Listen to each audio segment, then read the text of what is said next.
Hi guys, welcome back to Mama SOJ vlog. How you guys doing? If you are new here, you are welcome, and if you are returning subscriber, God bless you as you always come back to watch my video. My people not be smart, you know, and I'm not seeing a different news now they land from my table. And as the news they come, that's why they carry and come here to come share and with honor. For today's video, I'm going to watch them together with honor. All right, my people, we could go watch the video to see what really the apple for inside the video, my people.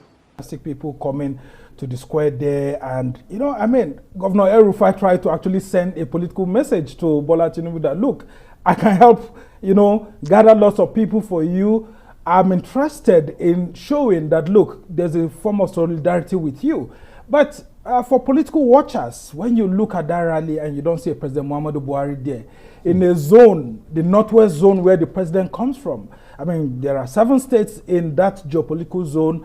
And President Buhari has not been following Bola Tinubu around, and this is his zone. President Buhari is in faraway Washington, D.C. Yes, and that's a political calculation, Christian. We haven't seen President Buhari moving around with Bola Tinubu like former President Olusegun Obasanjo did with Yar'Adua in 2007. And people are beginning to ask questions and wonder, why did the presidency fix this trip almost at the same time that the APC is fixing this rally?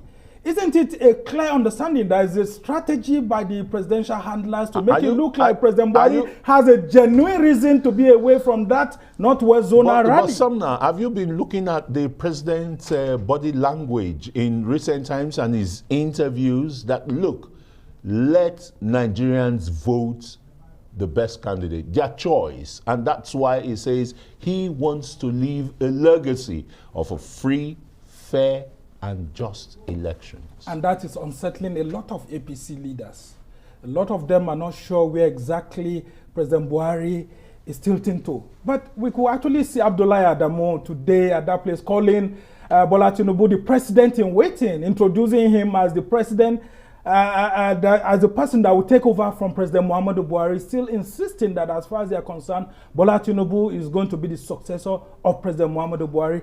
Yes, we've heard Buhari saying all of this and it's causing lots of concerns, but I mean, Tinubu himself has not, you know, shown any sign that you know, he's been affected. He's not wary. Yes, he's going ahead with his campaign. We haven't seen Buhari visiting several states with him, but nonetheless, he's going ahead. Yesterday, we saw him in Birnin in Kaduna State, where Rufai took him to that epicenter of terrorism and banditry. Yeah, banditry, and of course, he was even given a traditional title position. I mean, very fantastic outing, saying the right words, which is that if he's elected president, the issues of insecurity will be tackled, and Nigerians wouldn't need to be running from one place to the other. Is it saying that the issues of insecurity have not been tackled by the incumbent APC administration? Well, these are the issues, because sometimes when they communicate from that perspective, you want to wonder if they are not, you know, demarketing the party which is already in power. I mean, the president who is already seated. But well, these are politics, and it's left for us to see whether they are also not silently sending a coded message to President Buhari through those kind of utterances at times. But let's go to the campaign now of Atiku Abubakar. We're seeing him going to Plateau State, saying that, look, he's going to ensure that there is peace in Jos. He's also saying that he will help redevelop the solid minerals in Nasarawa State and all of that. Well, PDP has governed the states before. Are the people satisfied with what PDP offered them in the past? There are lots of questions being asked. Why should the people of Plateau and the people of Nasarawa, the Middle Belt people, trust Atiku Abubakar and the PDP, considering that in this same Plateau state, remember when Yar'Adua was in power, I mean, there were lots of killings. General Dambazao had to even be fired at some point because of some of those things that had to do with the killings in the state, and the outcry was there. Now, why should the people of these 2 states want to trust a PDP that in the past looked like they didn't really care so much other than getting the votes? Can Atiku be trusted by people in these 2 states? Wouldn't they be left hanging when he comes to power? Now, if you look at the trajectory of the PDP when it was in power in these 2 states, because it's currently being governed by the APC, both in Plateau and Nasarawa, you find out that there's been this debate whether indeed the APC has not performed better than the PDP in these two states, because the people claim that the previous administrations didn't act more, to their own benefit. But well, under this one, some are saying that these other governors have done very well. But the critical thing here is that Atiku has to resolve the issues in his party. Because when you see the political bigwigs in these states, many of them are still dominant in the APC. But, well, there's a movement that's ongoing, like, for example, with Ombugadu, who is the governorship candidate of the PDP in Nasarawa State. There's a thinking that, well, he may upset the incumbent governor. But I can tell you that the APC keeps saying that, no. I mean, the incumbent governor has performed very well. And there's no how David Ombugadu can withstand Governor Abdullahi Sule. So as it stands right now, it's a testing period for Atiku Abubakar and the PDP. The PDP has its issues still unsettled. A lot of people are still counting on Atiku Abubakar to see if indeed he can unify his party.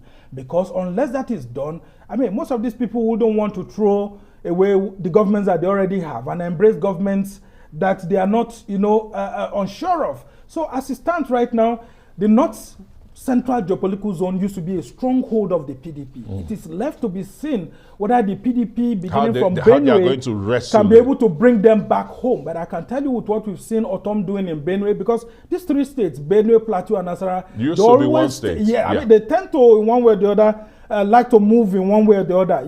Even when the PDP had lost power to CPC in Nasarawa State, nonetheless, you could see that some of those elements moved into the APC, and it's left to be seen if they can trust the PDP back to power. But it's a very, very difficult situation for Atiku Abubakar and the PDP. Iyorchia Ayu from this zone, the national chairman of the PDP, with what we've seen happening. And the same thing with Abdullahi, Senator Abdullahi, the chairman of APC. He comes from Nasarawa. And so this is a zone for both of them. And so it will be left for these two national chairmen of the two biggest political parties to prove their mettle and see whether indeed they will allow the other political parties like Labour Party that are making an inroad into Benue and Nasarawa State to thrive or not. But I can tell you, it's a zone that's very, very critical to the determinant on who is going to be the next president of Nigeria. Because after the Northwest geopolitical zone, the next place that you expect votes is the Northwest. The North Central, or sometimes it moves to the Northeast. So it's a difficult period for these politicians. Yeah, that's what some analysts would call political jingoism. But here now, we're looking at the milieu where the campaigns are really situated, domiciled in just state capitals and the rest. We're not like maybe in the Second Republic, seeing presidential campaigns going to the nook and crannies, of each state and the rest. Why this? Is it paucity of funds? Is it time factor? We're not seeing them in local governments and areas. Why? This trend actually started from about 2007 because of the insecurity that we're having in different states. Most of the campaign stops will actually be at the state capitals. But like you pointed out clearly, it didn't used to be so. In the First Republic and Second Republic, we could see, presidential campaign teams moving from, one state to another using different local governments, and while they are traveling, they will stop by, at border communities.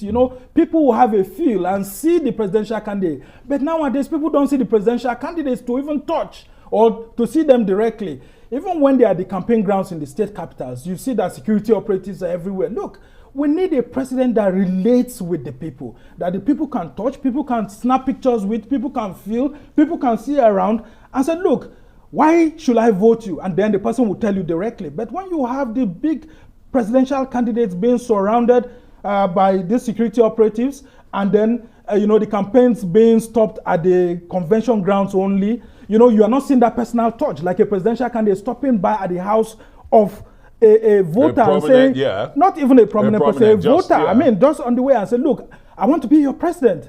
Elect me. This is what I will do for you and all of that. But I mean, it's a big challenge. Because of the insecurity, we've not been able to achieve majority of that. But lastly, one thing I want to say is that because of the transportation networks that have failed us over the years, it's been pretty difficult for Nigerians to be able to know themselves very well.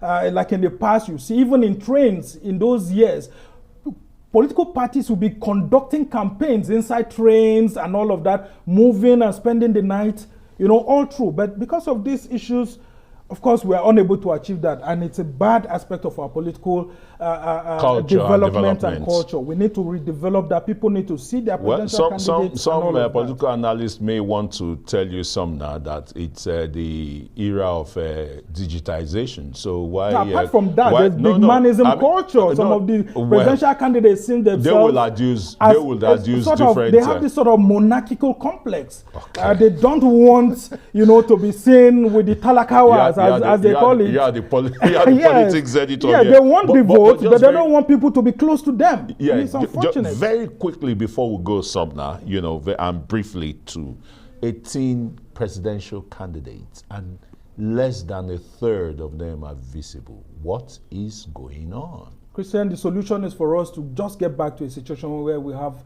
about 5 to 8 political parties. No, about 5 to 8 political parties. Because it's a game of the absurdities. If we have about 80 political parties and people are holding tickets which are trust. A ticket is like the broadcast license that we have to operate. It's on behalf of the people. You should not be given that recognition as a presidential candidate and not be seen to be acting. And you're just going around within maybe city center, Abuja or Lagos, and claiming to be a presidential candidate. INEC needs to monitor what is going on with with what some analysts will call fringe political parties. People should not be registered. Some of them should just go and contest the local government elections. But in Nigeria, we practice multi-party democracy. Yeah. Everybody must be given the opportunity, but INEC must have a situation whereby they monitor those who have been, active on the political scene. Yes or no, because you can't just take a... My people, now the video now on a new watch finish so. And I see what happen for inside the video. Alright, my people, I would like to end the video for you. Make sure let me know what you all take for the comment section. And if you never subscribe, make sure subscribe so that you will miss any little gist way I upload. On my battle, I will start. Bye guys, catch my next video. Bye guys.